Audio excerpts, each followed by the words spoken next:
James Price, former Conservative Special Advisor, who's done a great job so far at giving us a lowdown on reform. But now let's pivot to the Conservative Party. Well, James, we've had the whispers and the rumours that manoeuvres are underway to find a way of ousting Kemi Badenoch, although when you ask MPs on the record, they of course strenuously deny it. Always the dark and bad side, as you and I both know.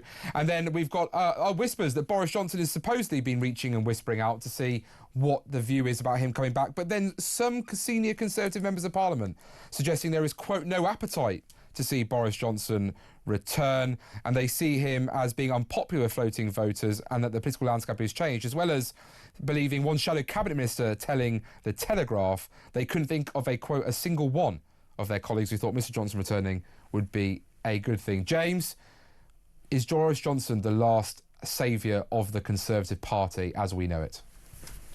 Having criticised Nigel Farage just before the break and now about to criticise Boris, I just can only plead for regular talk listeners to remember that I am hopefully consistently, robustly right of centre in all my views. No, I don't think that Boris is the answer to this. Look, there was so much potential to him, right? You got elected in that landslide. I was working on the team that led on Boris's events, and every time you'd see Boris in the 2019 general election popping up at 4 a.m. in the Great Grimsby Fish Market, it was Muggins here who picked out the most photogenic fish for him to vote with. I did my bit to try and get that man elected and worked in those governments and saw up close, unfortunately, how dysfunctional it all was.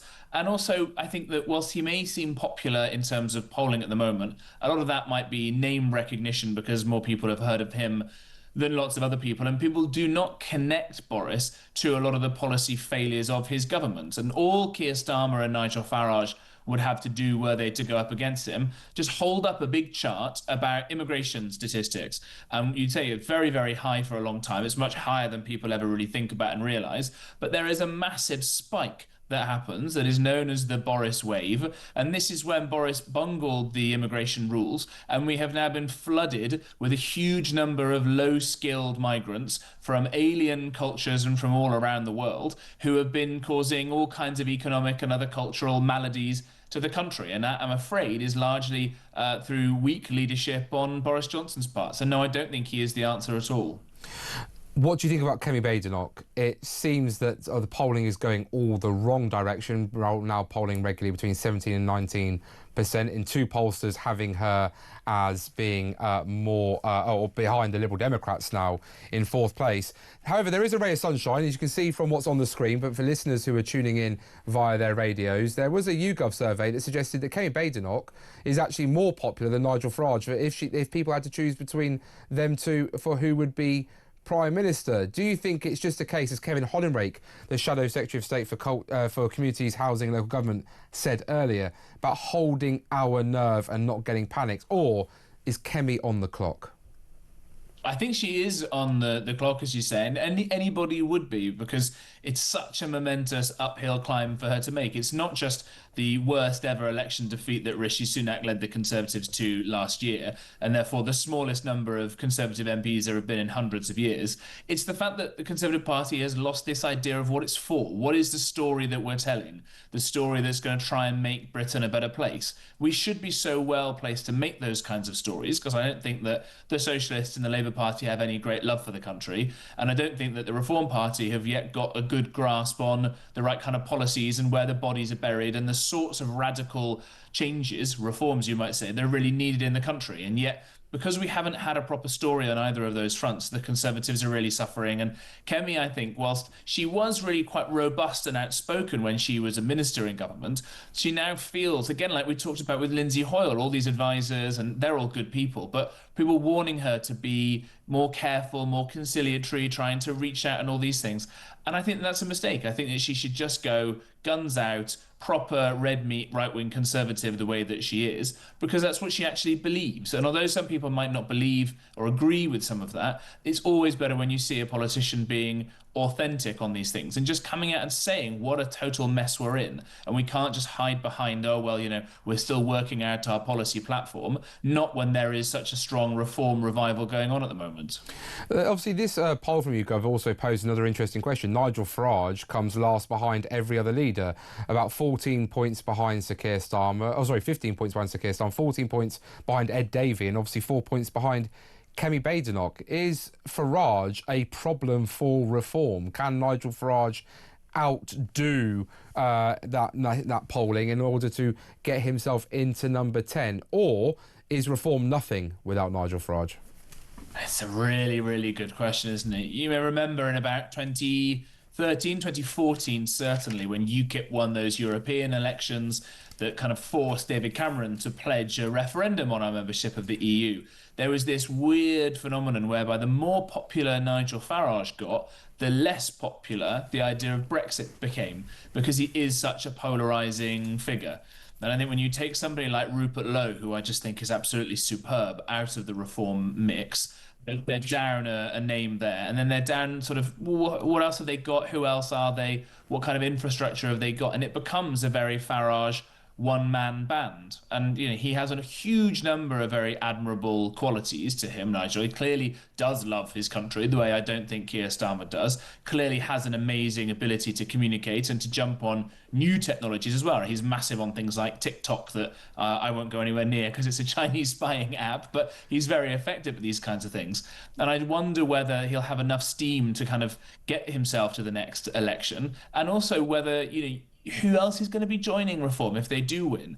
It might have been said, I think it was an American called William F. Buckley Jr., who was the founder of the National Review, a very famous right-wing magazine in America, who said that he would rather have the first couple of hundred names in the phone book than the current members of Congress running the country. And that may end up being what you get with reform. And that might be a good thing because they're not horrible swamp creatures like me. But it may be that they are then totally bamboozled by the blob, by the civil service, into not getting the kind of radical reform done. I think the best possible thing would be some kind of either official or unofficial merger a few years down the line of the best of the Reform Party, the best of the Tories, so we know where the bodies are buried and you have the kind of revolutionary fervour that's needed to smash up that blob and smash up socialism and save Britain. Now, on the counterpoint, however, Merlin Strategy, another pollster, we're awash with pollsters these days, did a direct comparison on opinions of voters versus Nigel Farage and Sir Keir Starmer, where Nigel Farage beats Sir Keir Starmer on honesty, bravery, represents my interests, tells the truth for working people and understands people like me. So there is a glimmer of hope. Or is it just because Sir Keir Starmer is so dreadful? He's certainly dreadful, isn't he? You say we're awash with pollsters. Merlin Strategy are a new outfit, and they're excellent and are doing some really good work, and people should check out the other polls that they're doing. And look, I think it would be actually quite an interesting litmus test for future Conservative parliamentary candidates and other people. Put a bit of truth serum into you. Who would you rather be Prime Minister at the end of the day, Keir Starmer or Nigel Farage? Farage, despite some of the silly lefty policies he's come out with today, is clearly a right of centre patriot who loves his country, and Conservatives of big C and small c should obviously prefer him to someone like Keir Starmer, who doesn't give a fig for this country and its traditions and is busily selling off, or not even selling off, paying to give away territory like the Chagos Islands, and who knows if he goes to give away Gibraltar or the Falklands next. So I think that all right-thinking people would prefer Nigel Farage to Keir Starmer. Absolutely right. It's just whether or not there are enough people that aren't put off by Farage, and why perhaps it might be great to go into some kind of alliance either before or after the next election. The one thing we cannot let happen is Keir Starmer to still be Prime Minister after the next election, because then it really would be curtains, I think, for Britain. And last one from me, James. Obviously, we've had the massive U-turn. Well, U-turn announced, but with no actual policy to back it up on winter fuel. We're having the briefings into the papers about the potential U-turn on the two-child benefit cap too. Has Sir Keir Starmer completely shot any remaining credibility that Rachel Reeves and the public finances had under her and, let's be honest, his watch? But will Rachel Reeves be the one who has to take his kick to the curbside in order to think they might save Sir Keir Starmer Or is Morgan McSweeney, who was allegedly always plotting the secret shadow campaign for Wes Streeting when Sir Keir Starmer was in opposition, going to get his wish and put his man into number 10, that man being Wes Streeting? Gosh, a big question there. I mean, poor Wes Streeting, the guy's going to lose his seat at the next election, whatever happens. He almost lost it last year due to the kind of loony Gaza people who only care about those issues. That seat has changed a lot of different ways. And I think those people are not very keen on some of the immutable characteristics that Wes Streeting has. I think he's a very impressive guy. And I think that he's the one person, it seems, in this Labour government who's trying to actually smash up the blob I've just mentioned. He abolished this ridiculous quango of NHS England. I couldn't tell you what on earth it does. Maybe you could. No. And so he's taken direct power back into his own hands, which is excellent. I just don't think he'll ever have any power in his hands after the next election. And whilst we all might think that Rachel Reeves is a complete clown, and she did lie on her CV, as we know, and all these various other things, let's remember she's the best they've got. Right, she may have fibbed on her CV, but she's still got more private sector experience than the rest of that cabinet put together. So we should be very careful who might end up going into number 11 if she ends up being ousted, because it's going to get even worse, which I think is the number one lesson I could tell people about politics. It can always get worse. James Price, former special advisor for the Conservatives, thank you so much for joining us here on Talk.